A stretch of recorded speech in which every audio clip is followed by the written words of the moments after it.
Oil pastels come with paper on or sometimes with paper off. Any piece of pastel is still usable even if it's very little.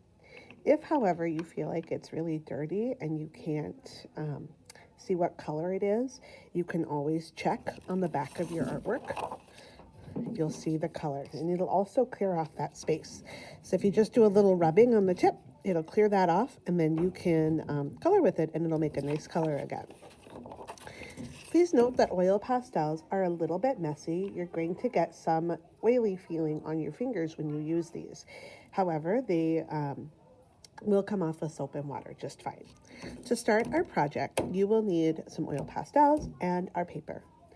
We're going to start with making a checkerboard tablecloth for our tables for our hamburgers to sit on. To start this, you will need one oil pastel to start, and we will want to use firm pressure when we draw our lines. We're going to draw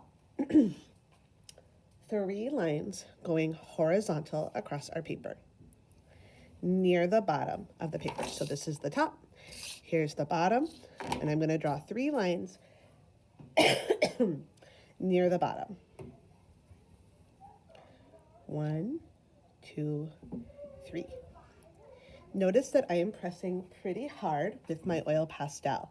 I don't have a lot of broken texture in my oil pastel.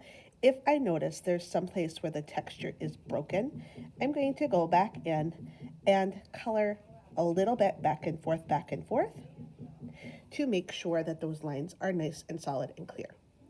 If, like me, you have an oil pastel with paper, but the paper is getting in your way, you can hold the oil pastel and carefully peel a little bit of that paper off. We don't usually want to take all of the paper off because that will just get the whole oil pastel kind of dirty like the ones we saw earlier.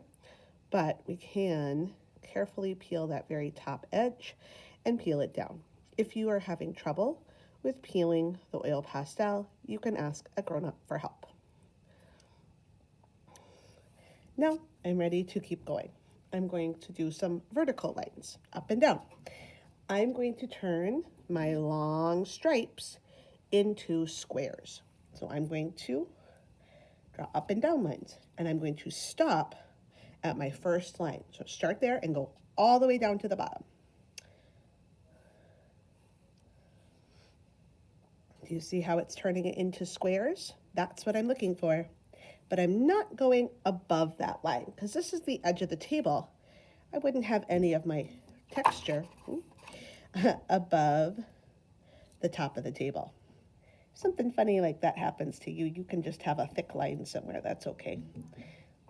All the way down to the bottom with every line. If you've got any broken lines, just go back and forth and make sure they're nice and smooth and solid. Stop when you get to the edge. Perfect.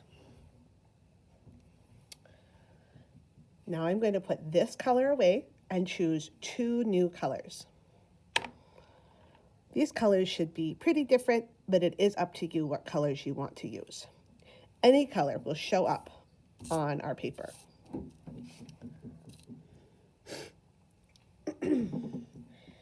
Now I'm going to practice an A-B pattern. With my first color only, I'm going to color the first square.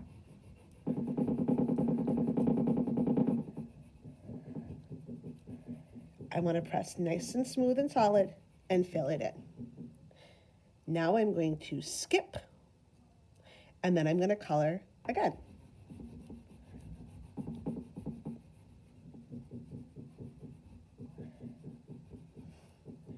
Then I'm going to skip and color the next one. Color, skip, all the way down the row.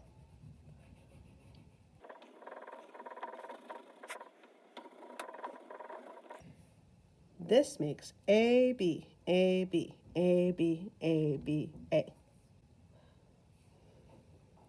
Now I can color my skip spaces with my second color.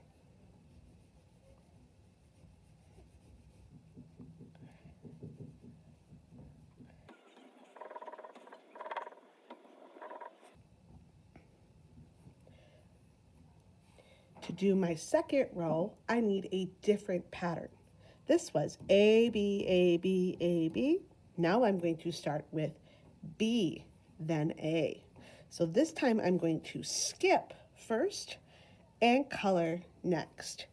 If I look where my first color is and I go diagonal, that's the one I want to color.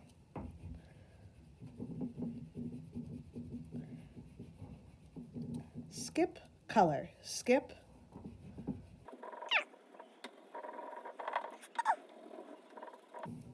Your last row, go back to your first pattern, A, B again.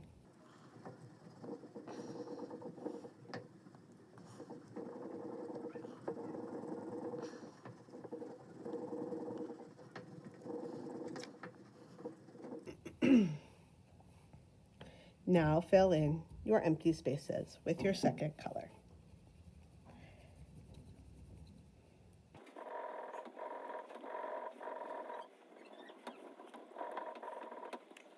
When you're done, you're going to need to wash your hands with a sponge or with a wipe.